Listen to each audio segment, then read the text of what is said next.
Yesterday, we were in the middle of a discussion. The Gemara had tried to infer something from the takana that Hillel had made regarding Batei Orechoma. Hillel had made a takana that in a situation where you sell a house in a walled city, sometimes the buyer would hide on the very last day that the seller has to purchase it back in order to avoid having to relinquish the house. So Hillel made a takana that the original seller, the original owner of the house, could just take the money and give it to the Sanhedrin and force the guy basically to accept the money back even in absentia. So the Gemara had said, from the very fact that Hillel has to make a special provision in this halacha, proves that you cannot force someone to take payment. And that's relevant to our case, where a man says to his wife, I'll divorce you on the condition that you give me 200 zuz. So the Gemara asked, well, what if he refuses to take the 200 zuz after the fact? So you see from the fact that Hillel had to make a special provision over there, that normally you can't force someone to accept money against their will in order to fulfill a condition. So the Gemara had said yesterday, that's not a proof. That's not a proof. You know why? Because maybe Hillel's provision was specifically when you're forcing the person to accept it and you're not face to face. It's an absentia, where you're giving it over to the Sanhedrin. Maybe in reality you could force a person to accept payment as a fulfillment of some condition, as long as you're face to face, which is the case where the woman stuffs the money in the guy's pocket. So then taka, it does work, even Baal Korcho, even against his will. So then the Gemara says, Ika da Amri, there's others who learn this whole discussion the opposite way, on DAF Ayin Vav and Aleph, about 10 lines down. Rabbi Meir I'm sorry. Ayin Hey and Aleph. Sorry. V'ika da Amri, it's the 5th line down. V'ika da Amri Amar Rava mitakanaso shel Hillel hareze gitech al manash shetitne li masayim zuz v'nasnalo bein midaitu vein bal karcho havyanasina. So Rabbi says just the opposite. From Hillel's takana, we can infer the following. When you force someone to take payment, that's a valid fulfillment of whatever condition of payment that is required. Because why? Because the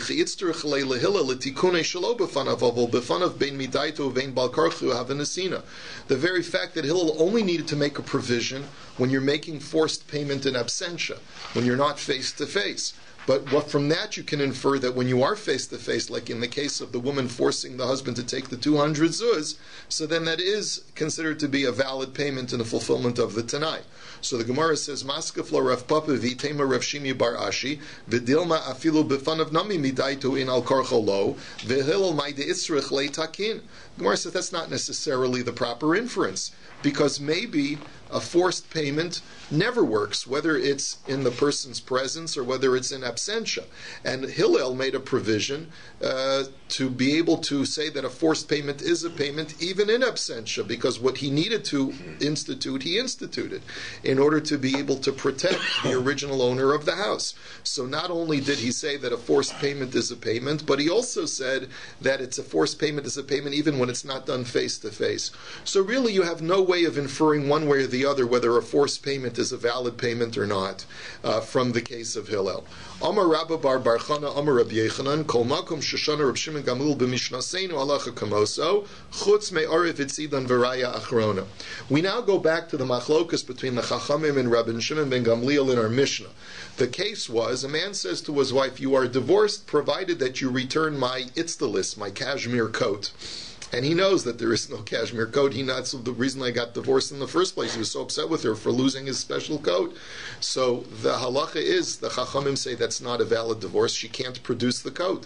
But Rabbi Shimon Gamliel said, no, it is a valid divorce as long as she can provide the cash equivalent of the value of the coat. That's a fulfillment of the Tanai, and she's legally divorced. And so you see, and Reb Shimon ben Gamliel had brought a proof from a case that had actually occurred in the town of Tzidon. And so Rabbah comes along and he says, in the name of Rabbi Yochanan, guess what? We normally always paskin like Reb Shimon ben Gamliel whenever he's cited in a Mishnah. But there are 3 times that we don't. One of them is the case of Tzidon, which is our Mishnah, that we do not paskin like Reb Shimon ben Gamliel. Next, Tanu Rabbanan. Harei gitech v'hanir shali ena migureshes. But al menashe tachziri li es hanir migureshes. We have an interesting brisa which says as follows: a man presents his wife with a writ of divorce, but he says you're only divorced on the condition that the paper on which this get is written still belongs to me. So the Brisa says that's not a divorce, because the whole premise of a writ of divorce is a get is that it's v'nasan biyada. He has to give it to her. If he retains ownership of the writ, so then that's not a get. But the second case is, he says, here's your divorce, but you have to return it to me upon receiving it. That, the Brisa says, is a valid divorce. Now, the Havamina of the Gemara is going to have trouble understanding what's the distinction between the two. In both cases, the Havamina of the Gemara is that the divorce is only consummated upon her fulfillment of the Tanai, upon her fulfillment of returning the divorce paper.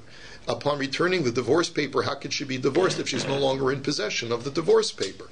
So that's the whole premise of the Gemara, to try and figure out why should there be a difference between the Reish and the Seifa. So Maishna Reish or Maishna Seifa, that's the question. So Amar Rav Chisda, Hamani Rav Shimon Gamliel hi, da Amar Titein lo es dameha, hachanami efshar demafayis alei b'demei.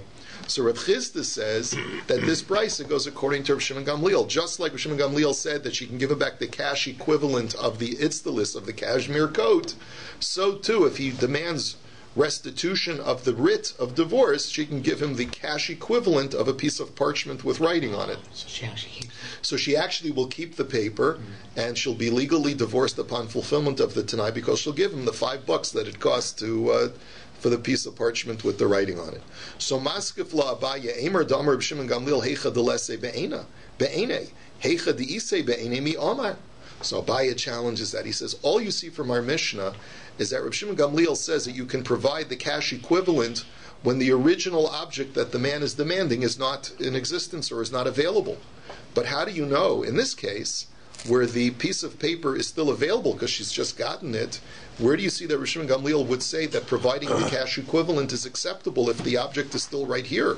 There could be Rabbi Shimon Gamliel will say, no, she has to give it back. And if that's the case, then she shouldn't be divorced because she doesn't have the get upon fulfillment of the Tanai. So the Gemara's answer is Ela Amar Abaye. So Abaye says it has to be another explanation. The reason why, according to the Brisa, it works, even though she's returning the paper, is because Hamani Rebbe Meirhi. Because really she's not returning the paper. And really she's divorced without returning the paper. You know why? Because this brisa goes according to Reb Meir, da Amar ba'inan tanai kafel v'hacha ha lo kafle l'tanoi. Rabbi Meir, and this is the main sugya of this, is in Maseches Kiddushin. Rabbi Meir has a unique shita, and he says that whenever you want to enact something based on a condition, you have to phrase the condition in such a way where you phrase both the positive and the negative. Now, basically like this: if you give me 200 zuz, so then this is your divorce. But if you don't give me 200 zuz, so then this is not your divorce. That's Reb Meir's shita, and therefore if you only state one half of that conditional statement, then the action is enacted even without a fulfillment of the condition, even without fulfillment in the Tanai. So Abaye is arguing that the reason why she's divorced is because when the husband says, here's your divorce as long as you give me back the paper, since he didn't double it by saying, and if you don't give me back the paper, you're not divorced, she's divorced automatically even without giving back the paper. And that's the reason why she's divorced, because she doesn't have to return the paper. Because according to Reb Meir, he malphrased, he did not phrase properly the Tanai.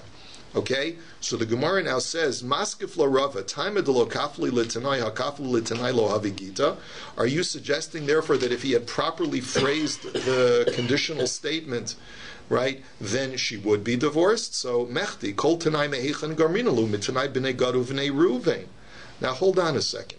Where does Reb Meir know this law that you have to double it and say both the positive and the negative? If you do this, then this, and if you don't do this, then not this. Where does he know it from? He knows it from Parshas Matos in the Torah, which talks about Bnei Gad and Bnei Ruvain, who had petitioned Moshe to have their portion in the Transjordan. So Moshe said to them like this: if you go over with us into Eretz Yisrael and fight to conquer Eretz Yisrael, then we will give you the Transjordan. And then he said, And if you don't come over with us to fight, then we will not give you the Transjordan. So if you're learning it from that precedent, Ma'hasam Tanai Kodim Lamaisa, Avkol Tanai Kodim Lamaisa, La'afuke Hacha Demaisa Kodim Litanai, Ela Amar Rava Mishum Demaisa Kodim Litanai. So Rava says, I agree with you in principle, Abaya, that this Mishnah goes according to Reb Meir, but I have a much more basic reason why the Tanai, why the condition is not binding. Not because the man did not double it and say both the positive and the negative, but rather because the way that he phrased it is that he put the statement before the condition. He put the action before the condition. How did Moshe present it to Bnei Gad and Reuven? If he put the if statement, the conditional statement, before the action. If you cross over with us and fight, then we'll give you the Transjordan. Right? So over here, what is the husband doing? Here's your get, the action, if you give me back the paper. So it's the opposite. He put the if statement at the end. Anytime you put the if statement at the end, you jettison the if statement, and therefore you just are left with the action of here's your get. So that's the reason why, according to Rabbi Meir, she doesn't have to fulfill the Tanai and she's legally divorced. So Maska Floravado Bar Ahava, Taima Demaisa Kodim Litanai, Hatanai Kodim Lemaisa Lohavi Gita. So are you suggesting that if the husband had phrased it in this by putting the if statement before, if you give me back the paper once I give it to you, then you'll be divorced? You tell me that would work? So Mechde, Kol Tanai Mehecha Garmin and Lumi Tanai Bnei Gadu Bnei Ruve.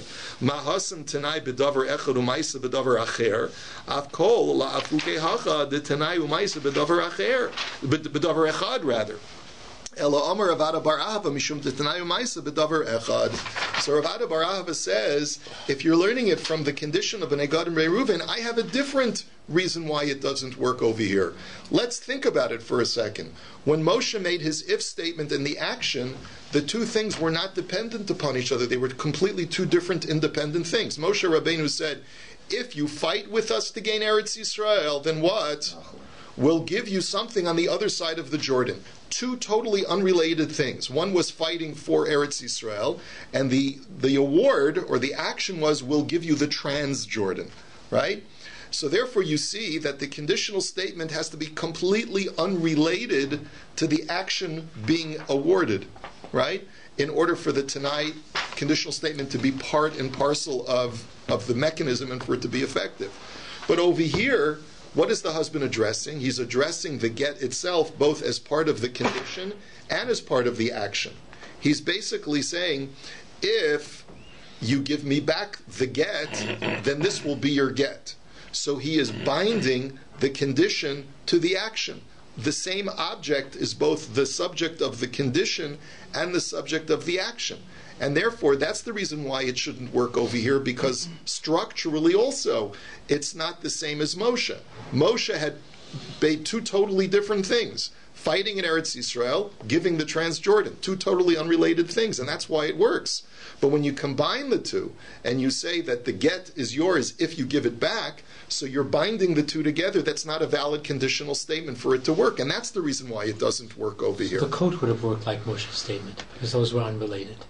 That's right. The coat would work, but not this case. You could say the only reason why you have to have a double statement is when the two matters are not on the same subject. But if it's on the same subject, no, just the opposite. Reb Meir's whole premise is that we learn from the Torah what the example of a conditional statement affecting an action. It has to be exactly analogous to that. So Abaya says one reason why, and Rabbi says, wait a minute, that's not the only reason, not because it wasn't doubled, but also because he put the action before the condition. And Ravada Bar Ahava says, don't tell me that that's the only reason, right? There's a third reason why it's not analogous, because the action and the condition are addressed the same subject, or the same object. So all three reasons show why it's not analogous to the Torah. Because it's not analogous to the Torah's conditional statement, the condition is not binding, and the get is an unconditional get. Who says that going back to that example?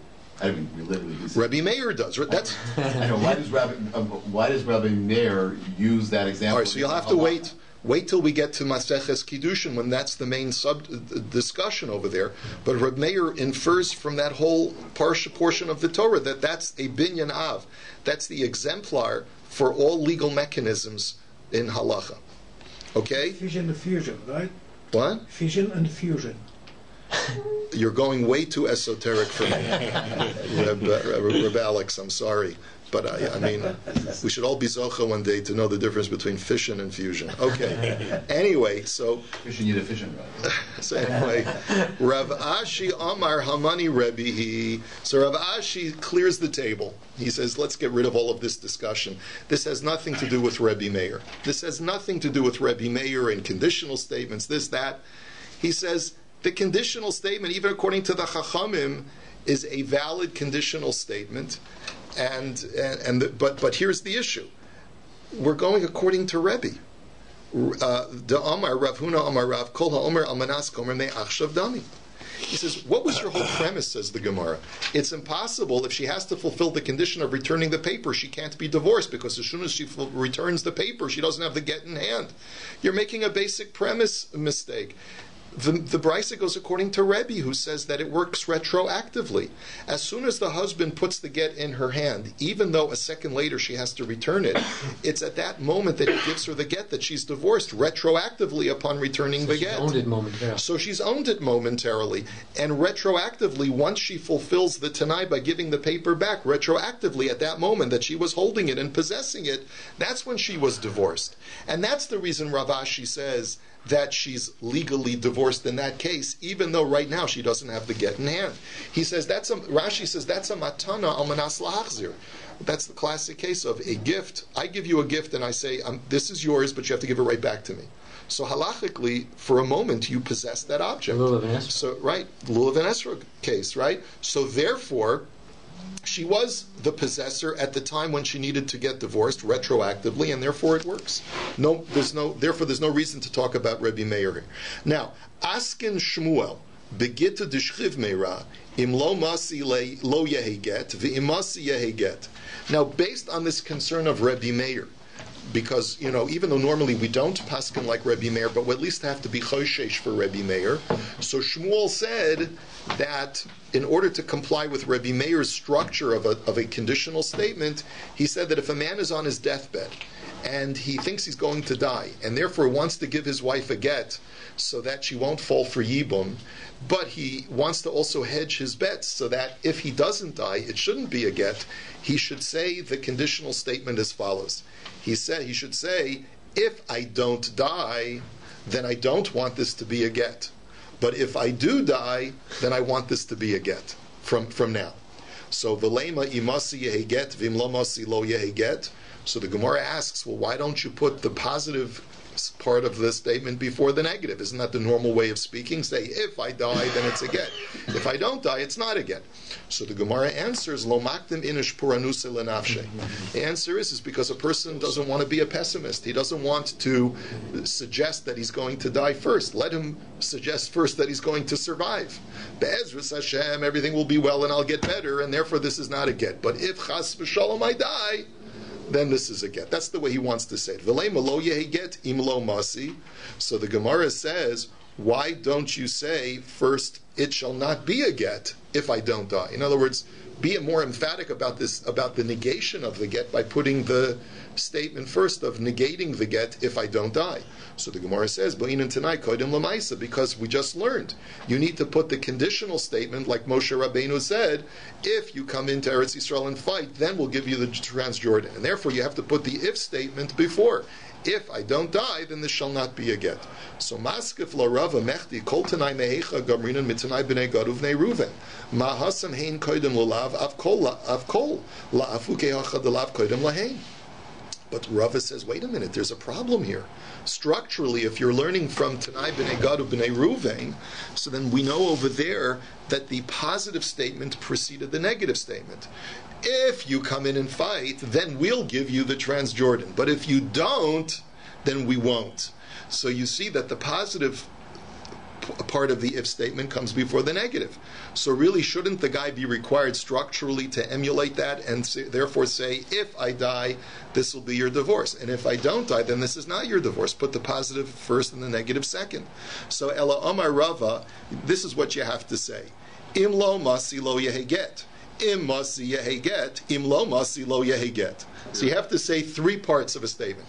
If I don't die, it's not a divorce. If I do die, it is a divorce. And if I don't die, it's not a divorce. Why? So the Gemara says, Im lo masi lo yehi get lo makdiminish pronuse lenavshe.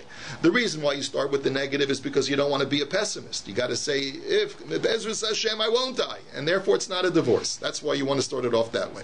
Im masi yehi get, im lo masi lo yehi get, be'inan ha'ein kodim olav. But since you have to put the positive statement before the negative, so then you have to say the positive and then afterwards say the negative again. So live long enough to be able to say all that. That's right. Boy, he'll probably die from exhaustion after saying all these things. Let's go on to the next Mishnah. Aryai zegitech al menashe tishamshi es abba al menashe taniki es beni. So let's say a man gives his wife a get on the condition that, you know what, so, Dad's been living with us for the last 20 years. You're sick and tired of my father. You want out of the marriage. You want to live your life, right?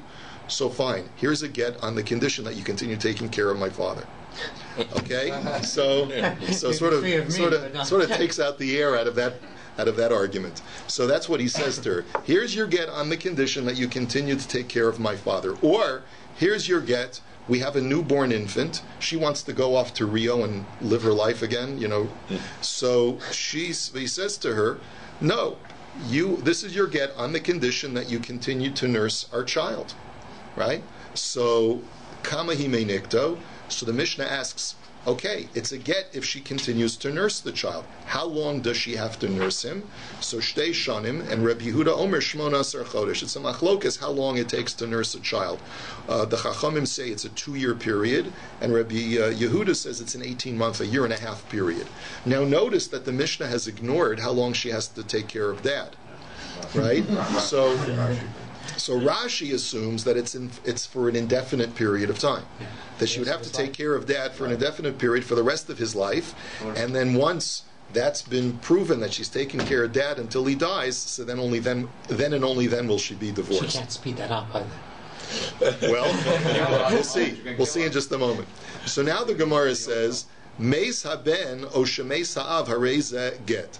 Now what happens if the child dies before 18 months or 2 years, and if Dad dies, let's say, a day after he gives her the get, so then whenever the father dies or whenever the child dies, then she's divorced. There is no minimum or maximum period of time because there was none specified. But Aryai zegitech al menashe tishamshi es abba shtei shanim, al menashe taniki es beni shtei shanim.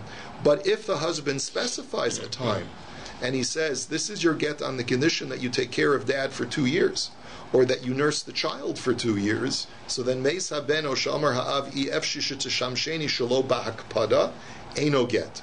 So then if the child dies, or if Dad fires her, then it's not a get if he fires her within 2 years. And the Mishnah says, even if it's shelo ba'akpada. What does shelo ba'akpada means? It means that she didn't do anything wrong. She didn't act meanly to him. She wasn't abusive to Dad. That's not the reason why he fired her. Because there you could argue, okay, it's not a get because look what she's doing. She's abusing him, right? But let's say she was the sweetest of the sweet and brought him his gruel every single morning and changed his bedpan every day and did everything that she was supposed to do.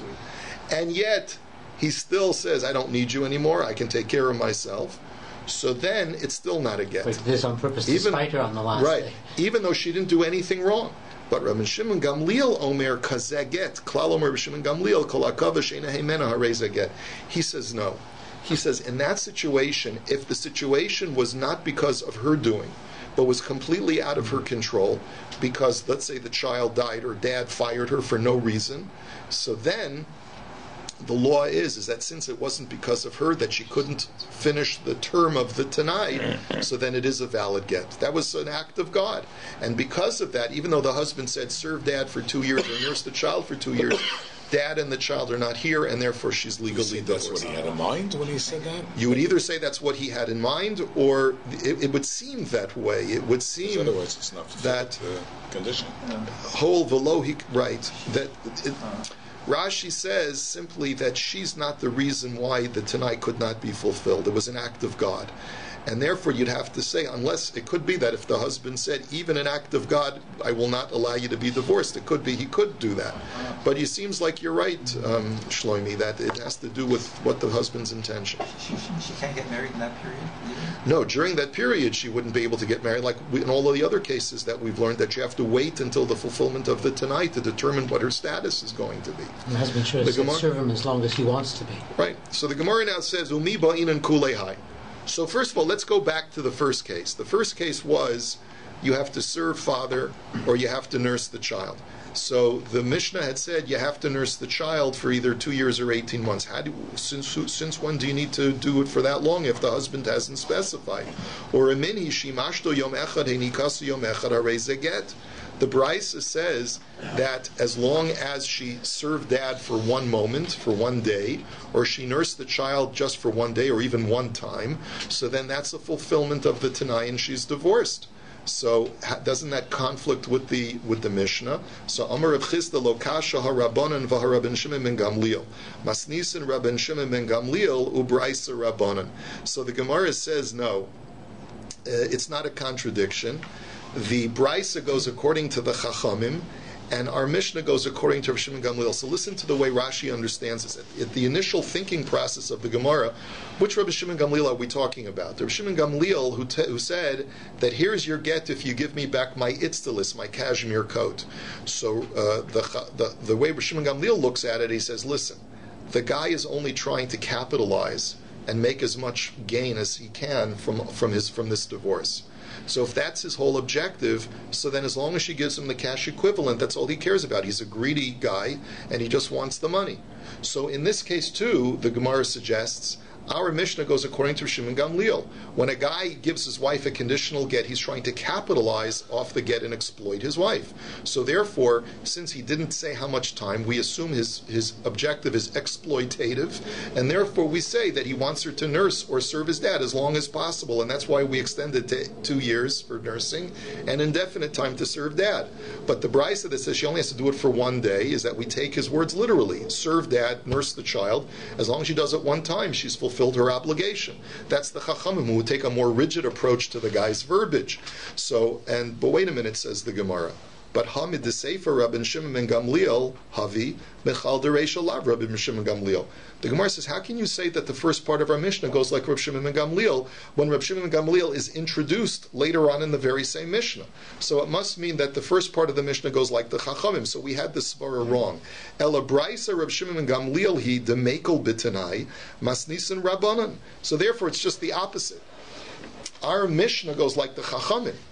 And the Brisa goes according to Shimon Gamliel because there's another way of looking at Shimon Gamliel, not looking at the husband's objective to exploit the wife.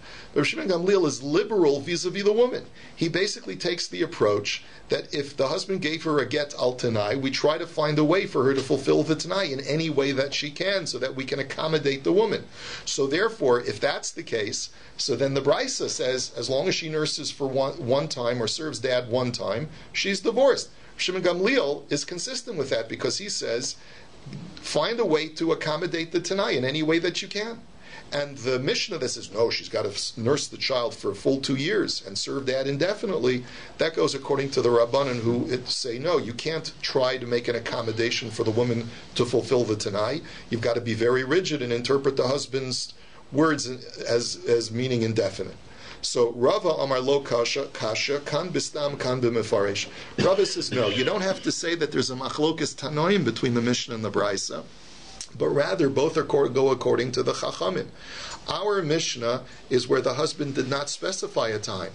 The Brisa, you know what the Brisa is talking about when it says she only has to do it once, is when he said, for 1 day serve dad, for 1 day nurse the child. There he specified 1 day, and therefore she's divorced after 1 day. Rav Ashi Amar Kol stam nami kemefarish yom echad dami. Rav Ashi says, I disagree. I hold that even if you don't specify for how long you should nurse the child or serve dad, you only have to do it once, and then you fulfill the Tanai.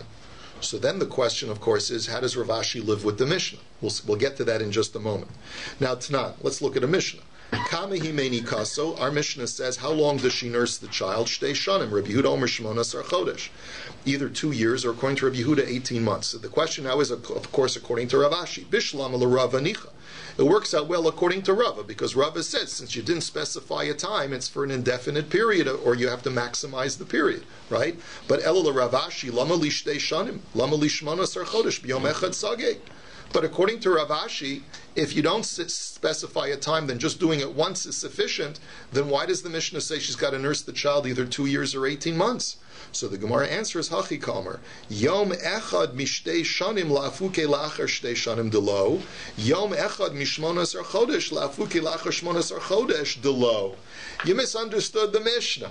The Mishnah says Rav Ashi means like this, that she has to nurse the child within 2 years, but only one time.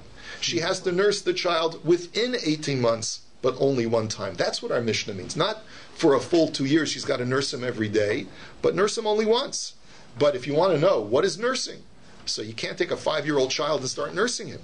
That's not called nursing, because by that time a child doesn't need mother's milk anymore. So therefore, it means that as long as the child is still within nursing age, either within 2 years or 18 months, she can fulfill the Tanai by nursing him once. That's what our Mishnah means according to Rav Ashi. So now the Gemara says Meisvei. All right, but wait a minute. We got to go take this further. Hareze gitech almanashet teshamshi es abba shtei shanim, almanashet taniki es bini shtei shanim. Meisa ben oshomer ha'avi efshish teshamsheni shelo ba'hakpada eno get. Let's look at the next part of our Mishnah. There, the husband did specify. He said, serve dad for 2 years, nurse the child for 2 years. In that case, according to the Tanakama, what's the law? The law is that if the father dies within the 2 years, or the child dies within the 2 years, it's not a get.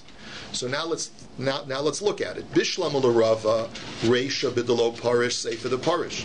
I can understand why, according to Rava, there's a difference in halacha. In the Reisha, what happened? She was nursing the child consistently for, let's say, the first year, and then the child died. But since the husband didn't specify a time period and she nursed the child until he died, she fulfilled the Tanai. And therefore it's a valid get. In the Seifa, because he said, I dafka want it to be 2 years and she only nursed them for a year, it's not a get. So it works out very well, misvara, according to Rava. But Elul Rav Ashi, Maishna Reisho, Maishna Seifa. But according to Rav Ashi, what's the difference between the Reish and the Seifa? Now the way, you have to sort of look at Rashi here for a second. He says, Elul Rav Ashi, da Omar Reisha de Masnisin Yom Echad Ka Omar, Al Karchach Meis Habeno Habde Katani Kigon Shemeis Velohini Kaso Klau. So he says, according to Rav Ashi, where the first part of our Mishnah was that the husband said, without saying for how long, serve dad or nurse the child, means you only have to do it one time according to Rav Ashi, right? So if the child dies before, or if dad dies before, means that if dad died before she served him once, or if the child died before she nursed him once, in that case, why does the Mishnah then say that it's a valid get? Why then should it be a divorce in the Reisha? She never fulfilled the Tanai at all. So why should there be a divorce in the Reisha? Just like there's no divorce in the Seifa because she didn't go the full 2 year span, there should not be a divorce in the Reisha either because she didn't even nurse the child one time. So the Gemara says, Kasha, guess what? This remains a problem on Rav Ashi. That if you're going to interpret the Mishnah the way Rav Ashi does, that she's got to nurse him for 2 years means only one time within the 2 year span, then we don't understand that if the child dies before she nursed him once, why should she be divorced? That's a kasha on Rav Ashi. We'll leave that kasha. Have a wonderful Shabbos.